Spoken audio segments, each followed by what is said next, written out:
Please subscribe our channel Knowledge Distributor for latest technology and smartphone videos. Technology. Today we're discussing the iPhone 10 from 2017 versus the iPhone 10R from 2018. Today was a huge day for Apple, announcing the new 11-inch iPad, along with a new 12-inch iPad, a new MacBook Air, new Mac Minis, tons of product announcements for creatives over there in Brooklyn, New York. It was a pretty wild event in terms of lots of cheering, lots of clapping. So let me know your thoughts on those new products down below.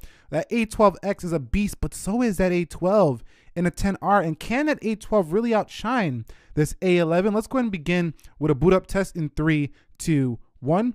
And see which one does get there first. Now, I gotta tell you right now, I've been super impressed with the iPhone 10R, mostly because it's like this $1,000 phone packaged in a $750 price point. Yes, the screen, a lot of people talk about that, but most people are not really caring too much once they get a 10R about that display. So the iPhone 10 with the win on the boot up with that A11. So far, it goes to the iPhone 10. Okay, so let's quickly test out Face ID. So you can see there goes the iPhone 10. We can also start swiping and then just look at it and it'll go in. Now, Apple does claim that it's a little faster due to the secure enclave on the newer iPhones. I haven't noticed it to be so much faster, just noticed it to be a little bit more reliable than last year's iPhone 10. So let's go ahead and check this out. 3, 2, 1. You can see very fast. 3, 2, 1.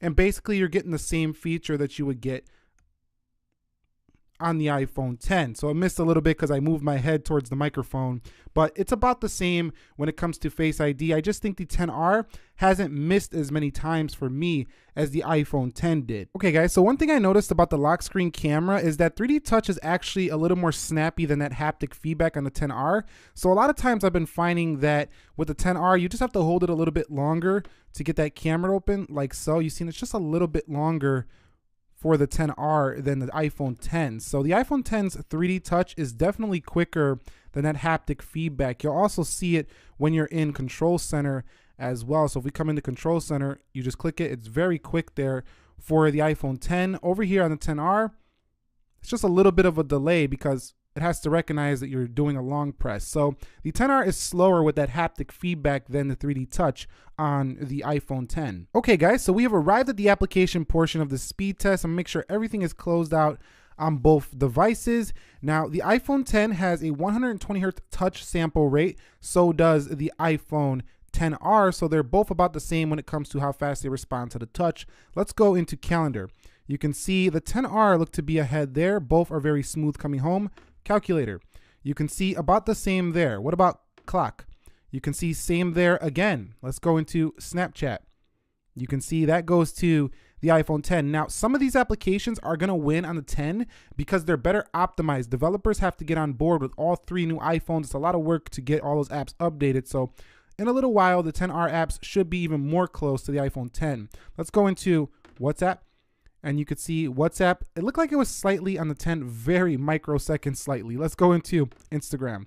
And you could see Instagram looked about the same on both devices. Let's go over here. You can see very similar performance on both. So coming home, let's go into YouTube. And this is a good sign for people who want to get a cheaper iPhone 10R versus all of these other $1,000 plus iPhones, is that it has identical performance. Let's go into Prime Video. And you could see Prime Video is a win for which device is going to get it. That looks slightly to the iPhone 10. Let's go into Amazon. You can see Amazon is first on, it looked like the 10R was slightly ahead there. Let's go ahead and click this bag.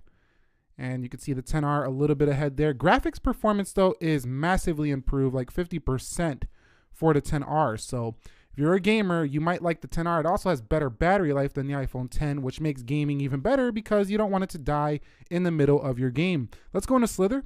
You can see Slither is first a little bit for the 10R. Play against AI, about the same in here. Bigger screen though equals a spacious canvas for the 10R versus the 10 when it comes to gaming. Let's go into Jetpack Joyride. And you can see Jetpack Joyride is going to the iPhone 10R. So nice stuff there for that device. Let's go into Dead Trigger 2, 3, 2, 1. And you can see which one loads it first. The 10R sprightly, very quick. It was a little bit ahead there.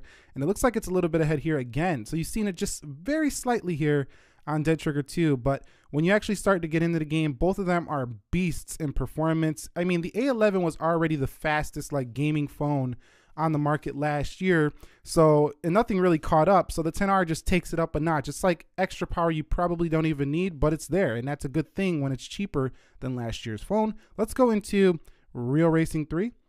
Now, I know a lot of people have had the question, should I get a used iPhone 10 or should I buy an iPhone 10R? I'm going to reserve that for a full comparison if you guys want to see that. But I'm liking the 10R when it comes to a value standpoint over the 10, even with its better OLED screen, stainless steel body.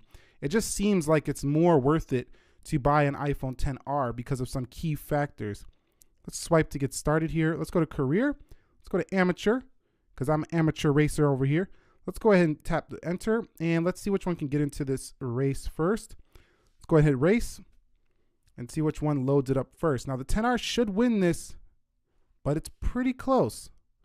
Again, graphics almost identical on both devices, but you do have improved ones for the 10R. But like I say, right now, most apps are not taking advantage of this just yet because the 10R just came out, but it does have the superior graphics. Let's go into speed test and you can see speed test about the same. Let's go into video shop. And again, very similar. Let's go into iMovie. And you can see iMovie looked to be on the 10. Let's go into Geekbench. This is going to the 10 because Geekbench hasn't updated for these new iPhones just yet. Let's go into Safari.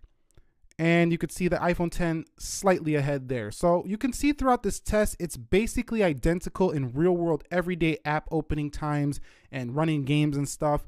Optimization issues are still here for the 10R. Whereas more apps are definitely more optimized for the 10 and 10S. So if you want a more complete experience, 10 is still better at this current time, but the 10R is a beast for the price. Okay guys, so what I'm gonna do here is just run through multitasking to see if we get any app openings like reloads.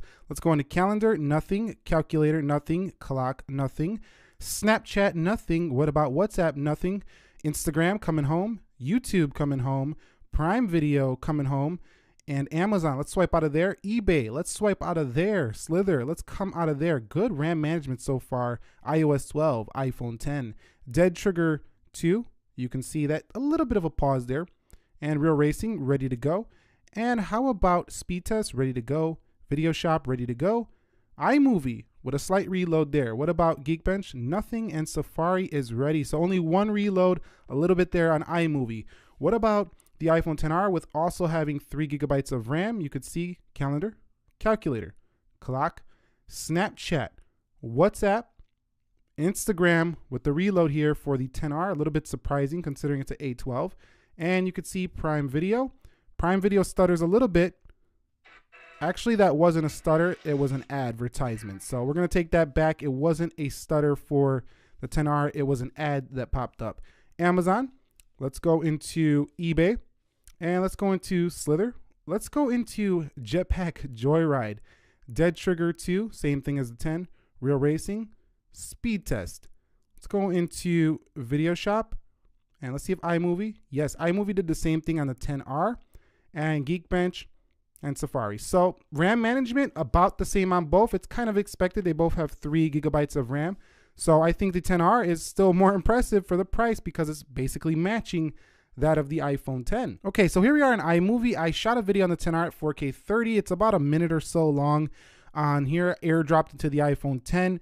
And now we're gonna go ahead and render it in its full resolution to see which one is quicker. Let's go into save video and let's go ahead and hit the 4K resolution, 3, 2, 1, and see which one can render this out first. So if the 10R is actually more powerful, it should show it here in this render test. Now I'll speed it up a little bit and I'll be back when I do finish the export. Okay, so the iPhone 10R is done. About 4 seconds or so faster than the iPhone 10 now. That's only a 1-minute clip. Let's raise that clip up to like 5-10 minutes. The 10R should be significantly in the lead over the 10. So that shows right there that the iPhone 10R is a more powerful smartphone than the iPhone 10. And here we are with Geekbench, and of course you guessed it, the iPhone 10R with an easy win, almost 1,000 points on the multi-core, better than the iPhone 10 over here. Not so much in the single core, but definitely in the multi-thread stuff.